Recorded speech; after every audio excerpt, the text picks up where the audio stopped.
Hello Aries, Sun, Moon, Rising, and Venus signs. Kamusta kayo? Saan po nasa mabuti kayong kalagayan? Welcome back po sa Star Tarot. Kung bago kayo dito, welcome din kayo. Thank you sa inyong support. I truly appreciate it. God bless you all. Tignan natin ang mga mensahe ni Aries. Unang mensahe po ninyo ay generosity. Ayan. So, ang iba sa inyo dito, Aries, maybe you are really very generous. Maybe you're very loving. You're very compassionate talaga, no? At ngayon, ano na naman, yung bang generosity, your generosity will be on display again at this time, no? Maaring marami kayong tinutulungan, marami din siguro mga tao lumalapit sa inyo para humingi ng tulong in any form, kaya yung generosity energy is in your horizon muli, no? So, we have with, and don't tolerate less than you deserve. Ayan, don't tolerate. Kung ano man ang alam ninyong hindi naman ninyo deserve yan, alam ninyong hindi yan para sa'yo, alam ninyong hindi yun ang karapat-dapat na ma-experience ninyo, or alam mo yun, yung parang para mag-set din kayo dito ng boundaries ninyo, ng healthy personal boundaries, no? So, maaaring ganun dito ang sitwasyon ninyo, Aries. Do not tolerate kung ano man yung alam ninyong hindi naman yun ang deserve ninyo, no? Don't allow other people to step on your toes. Don't allow other people to, apak-apakan kayo, i-bypass kayo, yung mga ganun ba, no, Aries? So, let's see, we have transform, rise above any situation, and become the best version of you. Parang merong personal transformation dito na magaganap ang iba sa inyo, Aries, no? Merong pagbabago dito sa inyong sitwasyon. Maaaring magkakaroon kayo dito ng pagbabago on how you perceive life, on how you perceive things, yung mga ganon. Maaari din na yung transformation na to is also in your physical world. Maaaring meron mga pagbabago, in your outside world. Maaaring meron dito mga pagbabago, let's say for example, sa trabaho ninyo, sa career ninyo, sa negosyo, sa relationships ninyo. It could be in any area of life din, Aries, posibleng nandoon din yung mga pagbabagong gagawin ninyo, or maybe pagbabagong gagawin ng mga, kunyari sa trabaho ninyo, diba? But it's going to have a great impact din sa inyo, no? Makaka-apekto yun sa inyo directly. So, we have society. Say yes to all the wonderful invitations coming your way. Maraming imbitasyon dito, sa inyo. So, maaaring meron dito mga party, meron ditong mga okasyon na maiimbitahan kayo. Excellent networking opportunities and new love interests for singles will be the result. Maaaring yung mga gatherings na to din, napakaganda. If you are single, maaaring dito ninyo makikilala, no? Yung mga potential ninyo na maging boyfriend or girlfriend, potential ninyo na maging jowa. So, may mga ganong sitwasyon dito for some of you. Posible din na meron ditong mga expansion, diba, ng inyong negosyo, mga bagong kaibigan siguro, maaari ninyong ma-meet yan sa mga gatherings na to, Aries. So, what else? We have opportunities. Ayan. A stranger is about to change your life. Maaaring kung sino to makikilala ninyong bago dito sa social gatherings na to, that person could change your life. Depende sa inyong sitwasyon. It's either magiging ka-love life ninyo ito if you are single, or maaaring maging kaibigan, kanegosyo, depende sa inyong sitwasyon. But definitely a stranger na makikilala ninyo sa ngayon, yun ang magbabago ng buhay ninyo. Exciting times and plenty of action, plus a special family reunion looks likely. So, meron talaga ditong gathering, may pagtitipon. So, maaaring maimbitahan kayo dito ng mga kaibigan ninyo dito, katrabaho, ganyan. And there is also gathering, a family reunion is also likely to happen at this time. So, parang busy kayo ngayon, Aries. Maraming galawan, maraming okasyon, maraming pagtitipon, party, yung mga ganun na maaari ninyong daluhan. Luck, napakaswerte ninyo sa ngayon. A sudden change of luck is likely. siswertehin kayo sa ngayon. Bigla-biglang magto-turn siguro into 360 degrees ang buhay ninyo sa ngayon at ang swerte talaga ay lalapit sa inyo, ang swerte ay babalot sa inyo, no? Lahat ng mga maaring gagawin ninyo sa ngayon is going to turn in your favor, magiging pabor para sa inyong mga pangyayari, magiging maswerte ang mga gagawin ninyo ngayon. So, networking talaga is very imminent for you sa ngayon. Marami kayong makikilalang bagong tao na maaaring maghatid ng swerte sa buhay ninyo, mga bagong taong makikilala ninyo na maghahatid ng pagbabago, magandang pagbabago sa buhay ninyo. So, good luck po. And that's all I have for you for today. Thank you for watching Love and Light. Namaste. Hello, Leo, Sun, Moon, Rising, and Venus signs. Kamusta kayo? Sana po nasa mabuti kayong kalagayan. Welcome back po sa Star Tarot. Kung bago kayo rito, welcome din kayo. Thank you sa inyong support. I truly appreciate it. God bless you all. O na mensahe ninyo ay release. Ayan. Lighten your load. Leo, yan ang kailangan ninyo sa ngayon. Siguro, meron kayong burden, na bit-bit. Maaring physical burden ito, posible din na emotional burden ito. So whatever the case may be, Leo, you're being advised here na it's about time na to lighten your load. Kasi maaring na ikinaka-stress nyo na yan, maaring nagdudulot yan sa inyo ng physical stress, maaring nagdudulot yan sa inyo ng emotional stress, Leo. Okay? So, kailangan na pagaanin nyo na yung bit-bitin ninyo, pagaanin nyo na yung inyong nararamdaman. Okay? So, what else? We have wallflower.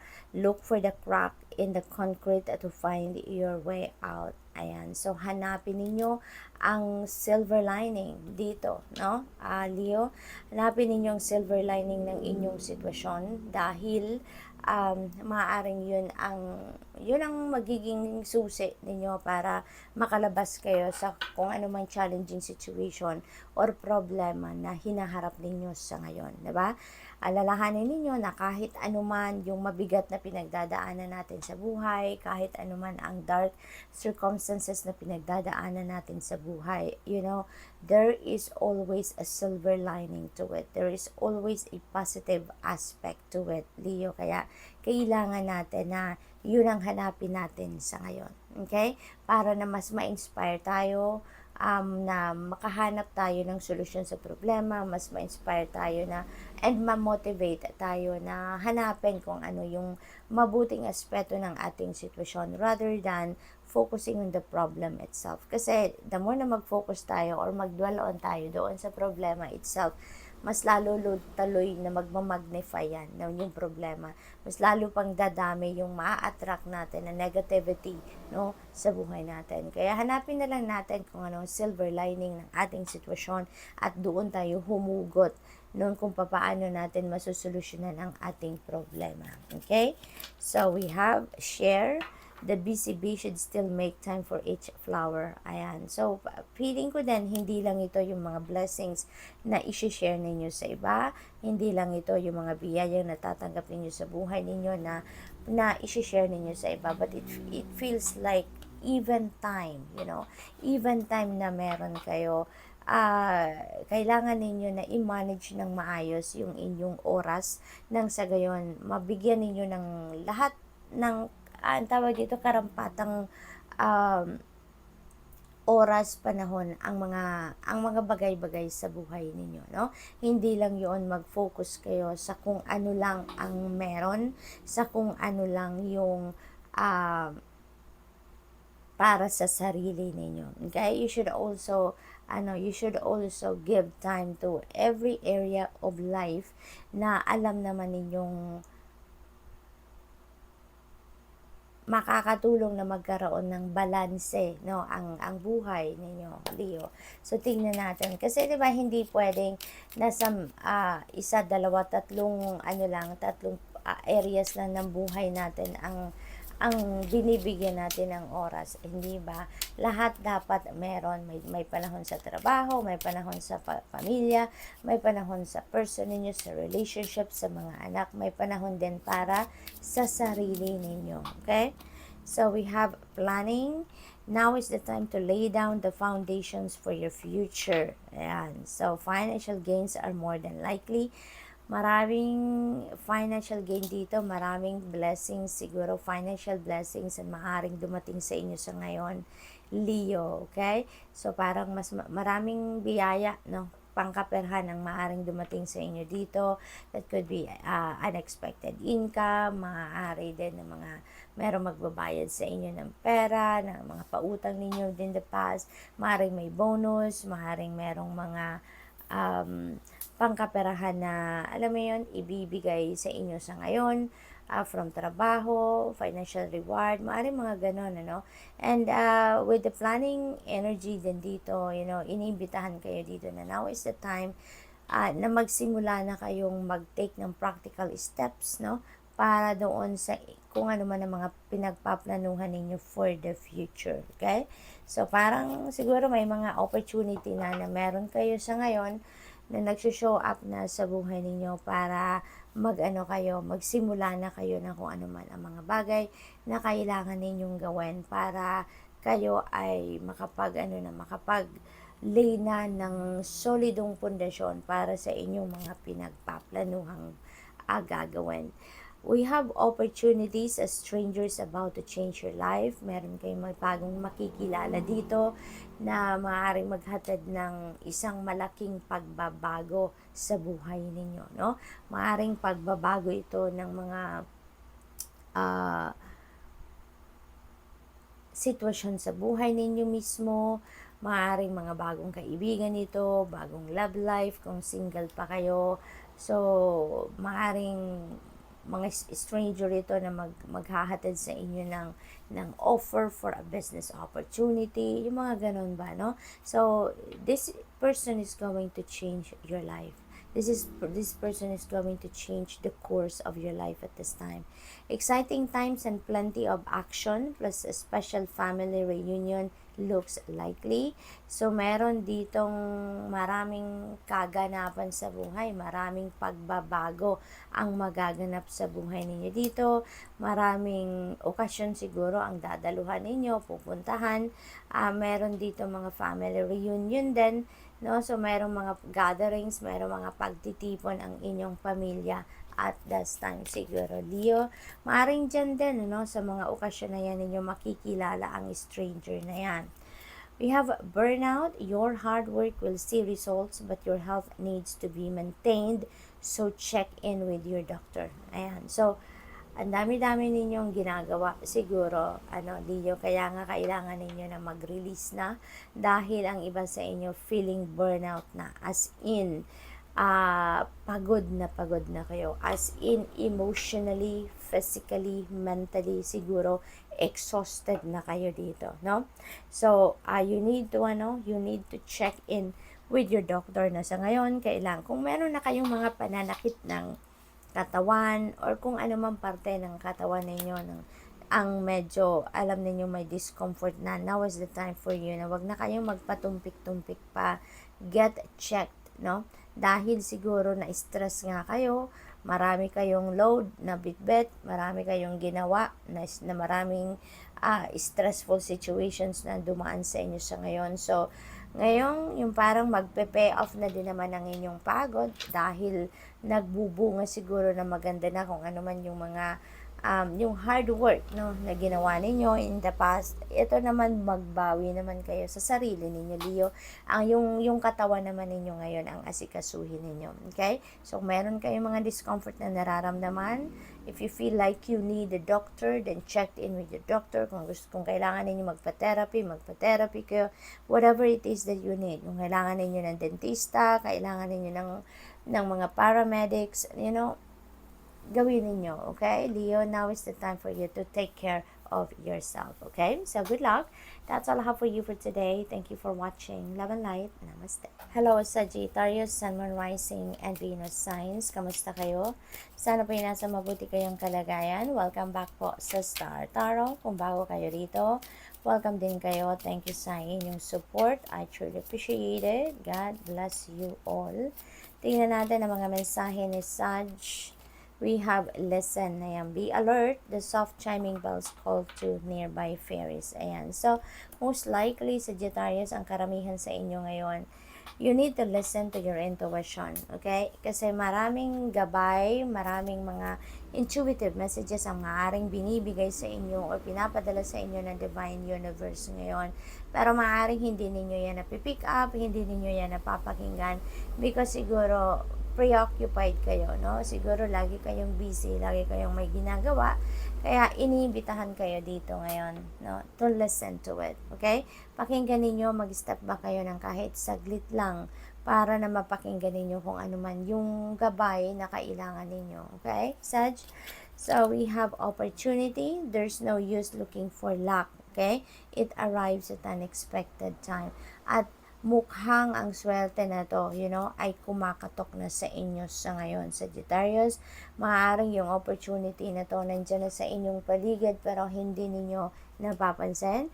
And even yung mga guidance sa inyo ng Divine Universe, yung calling sa inyo ng Universe ay maaaring hindi rin ninyo napapakinggan dahil busy kayo, Sag. Okay? So maybe through this reading, magkaroon na kayo ng eye-opener, no? This is a heads up for you na listen, Sagittarius, because you're being shown the way to where this opportunity is, okay? So, open your eyes, open your ears, open your mind, open yourself, no, to these opportunities dahil ito na yon yung swerte ninyo, okay? So, what else? We have self-care, tend to your garden, Sagittarius, maybe you are so pagod na, exhausted na kayo, stressed out na siguro kayo, kaya iniimbitahan kayo dito na ibigay nyo din naman ito sa sarili ninyo, alagaan ninyo ang iyong sarili, okay? Bigyan ninyo ng konting oras ang inyong sarili, Sagittarius, para makapag-relax, para kayo ay makapag-recharge, para kayo ay makapag muni-muni, okay? Dahil kailangan ninyo yan sa ngayon, alright? Kailangan ninyo na alagaan ang inyong pangangatawan, ang inyong sarili dito so that you'd be able to focus on the things, important things na kailangan ninyong pagfokusan, alright? So, if you are, kung ano kayo sa sarili ninyo, Sagittarius, if you are on top of your health, makakaasa kayo na you will be on top of your game, 'di ba? Kaya magagampanan ninyo kahit ang dami-dami ninyong kailangang gawin, kahit ang dami-dami ninyong kailangang pagtuunan ng pansin, magagawa ninyo yan if you are on top of your health. Kung maganda ang inyong pakiramdam. Kaya, mag-self-care kayo. Okay? So, we have health. An excellent time to start an exercise program or diet. Many new friendships are on the horizon. So, maraming mga opportunity dito ng bagong kaibigan na makikilala ninyo. May mga opportunity dito to meet new people, or strangers dito na maaaring maging kaibigan ninyo, okay? It's as part of the self-care ninyo, sinasabi din sa inyo na excellent time ito para magsimula kayo ng bagong exercise program or magsimula kayo ng diet ninyo, okay? So, bigyan ninyo ng pansin yan, Sagittarius, kasi maaari din na yun din ang pinaka dapat na maging priority ninyo sa ngayon. Ang mag-exercise, ang mag-diet, magsimula kayo ng maging conscious or aware sa kung ano mga kinakain ninyo, di ba? So, we have society. Say yes to all the wonderful invitations coming your way. Alright? Marami ditong mga gatherings siguro na gagawin kayo, or na maiimbitahan din kayo. Maaari din na kayo yung mismo yung mag-host ng mga gatherings na to. Posible din ganon, At maaring kayo yung mag-iimbita. Posible din na kayo yung maiimbitahan dito. So, either way ay posible yan. Excellent networking opportunities and new love interest for singles will be the result. Ayan, kung single pa kayo, Sagittarius, maaaring yung mga imbitasyon na to, yung mga gatherings na to na a-attendan ninyo, maaaring yan magiging daan, magiging susi para mas makakilala kayo ng magiging love life ninyo, magiging love interest ninyo dito. So, that's really an exciting one. So, we have surprise, and a disappointment will be followed, by a pleasant surprise. An invitation could bring love to those searching. Ayan. So, most likely, yung singles sa inyo dito sa Sagittarius, talagang parang magkakaroon na kayo ngayon ng pagbabago dyan, Maaaring magkaroon na kayo dito ng bagong jowa, maaaring magkakaroon kayo dito ng bagong kakilala, at maaaring yung kakilala na yan ay may romantic interest din sa inyo, Sagittarius. Kaya posible talaga na magkaroon kayo dito ng bagong love and romantic relationship, or magkaroon kayo dito ng bagong manliligaw.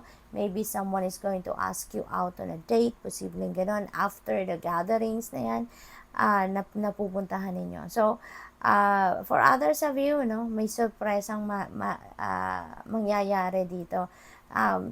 Pag nanggaling kayo doon sa disappointment, hindi ba? Nanggagaling dito ang iba sa inyo sa disappointment, sa dissatisfaction sa buhay or sa kung anumang bagay. Pero, magkakaroon ng isang magandang ganap dito, na masusurprise kayo, Sagittarius. So, good luck, and that's all I have for you for today. Thank you for watching. Love and light. Namaste.